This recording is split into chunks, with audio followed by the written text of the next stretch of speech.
রাগ কি? এটি একটা অনুভূতি, একটা আবেগ, প্রাইমারি ইমোশন, যা মেনলি অন্যায়, অবহেলা, অসম্মান বা ভয়ের অনুভূতি থেকে জন্ম হয়। যখন আমাদের ব্রেন কোনো পরিস্থিতিকে থ্রেট হিসাবে দেখে না, তখন শরীরকে সে ফাইট মোডে নিয়ে যায়। তাই আমাদের নিজের অজান্তেই আমরা প্রতিক্রিয়া দিয়ে ফেলি। এর ভিতরে লুকিয়ে থাকে কষ্ট, ভয়, ইনসিকিউরিটি, হতাশা, অপূর্ণতা। লক্ষ্য করবেন, বাইরে রাগ দেখা গেলেও ভেতরে অন্য আবেগ কাজ করে। এটা শরীরের ভেতরে বাউন্ডারি তৈরিতে সাহায্য করে, অন্যায়ের বিরুদ্ধে দাঁড়ানো শক্তি দেয়। হয়তো আপনি নিজেও বুঝতে পারছেন না, ধৈর্যের অভাব হচ্ছে, ছোট ছোট সামান্য ইস্যুতেই আপনার মন অস্থির হয়ে পড়ে। দ্রুতগতির জীবন, স্ট্রেস, চাপ, সম্পর্কের জটিলতা, অপূর্ণ প্রত্যাশার ভিড়ে মুহূর্তের উত্তেজনায় বড় প্রতিক্রিয়া তৈরি হয়।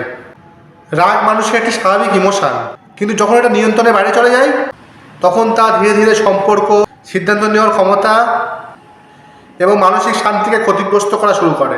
কিছু কিছু জমে থাকা আবেগ মানুষ ছোটবেলা থেকেই শেখে। কাঁদা যাবে না, চোখের জল ফেলা যাবে না, দুর্বলতা প্রকাশ করা যাবে না। তাই তখন জমে থাকা কষ্ট রাগ আকারে বের হয়। লক্ষ্য করবেন, যে পরিবারে চিৎকার, অপমান, কোনো সমালোচনা বেশি, সেই পরিবারে বড় হওয়া মানুষগুলো একই প্যাটার্ন ফলো করে। অতিরিক্ত কাজের চাপ, ফিনান্সিয়াল টেনশন নার্ভাস সিস্টেমগুলোকে সবসময় অ্যালার্ট অবস্থায় রাখে। ঘুম কম হলে ইম্পালস কন্ট্রোল কমিয়ে দেয়, শরীরে হরমোনের ভারসাম্য নষ্ট হয়, তারও একটা প্রতিক্রিয়া সৃষ্টি হয় বডিতে। কিছু ভুল ত্রুটি হয়ে যায়, যেমন রাগের মুহূর্তে নেওয়া সিদ্ধান্ত পরে অনুশোচনার কারণ হয়, নিজেকে গিল্ট ফিল হয়, বারবার রাগে নিজের কনফিডেন্স কমে যেতে বাধ্য, সামাজিকভাবে নিজেকে একা মনে করতে হবে, কর্মক্ষেত্রে রাগ প্রফেশনাল সমস্যা ডেকে আনে, ডিপ্রেশনের শিকার হতে পারেন, সম্পর্কের মধ্যে দূরত্ব তৈরি হয়, ওভার থিঙ্কিং বাড়ে, ঘুমের ব্যাঘাত হয়, হার্টবিট, ব্লাড প্রেশার বাড়তে পারে, নিজের ইমেজ, রেপুটেশন বাইরের লোকের কাছে ক্ষতিগ্রস্ত হয়, সম্পর্কগুলোর মধ্যে ডিস্টেন্স তৈরি হয়। তাই এর থেকে মুক্তির উপায়, সমাধানগুলো কী কী? রাগ যদি মনে করেন রাগ উঠছে, সঙ্গে সঙ্গে তার রিয়াকশান দেবেন না। 5-10 সেকেন্ড পজ নিন, নিজেকে একটু সময় দিন, শ্বাস প্রশ্বাস স্বাভাবিক করুন। কে ভুল কে ঠিক বিচার করতে যাবেন না, কারণ রাগকে শুধু দমন নয়, রাগটা বোঝাও জরুরি।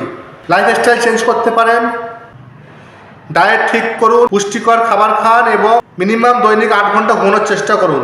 আর একটা ডায়েরি মেনটেন করতে পারেন, কোন পরিস্থিতিতে আপনার রাগ হয় সেগুলো লিখতে পারেন। মনের কথাগুলি, ভেতরের কথাগুলি লিখতে পারেন একটা ডায়েরিতে। এতে করে দেখবেন স্ট্রেস অনেক কমে গেছে। নিজের ভিতরে ঝড়কে নিজে চিনুন আর তা ধীরে ধীরে শান্ত করার চেষ্টা করুন। রাগকে শত্রু না ভেবে একটা সংকেত ভাবুন। কথাগুলি থেকে যদি আপনি উপকৃত হন, তাহলে একটা লাইক করুন এবং মানসিক শান্তির জন্য এই ধরনের ভিডিও আরও দেখতে চাইলে চ্যানেলটি সাবস্ক্রাইব করুন। আপনার চেনা পরিচিত কারোর যদি এই ধরনের সিমটম দেখতে পান, তাহলে দেরি না করে এই ভিডিওটি তার কাছে শেয়ার করুন।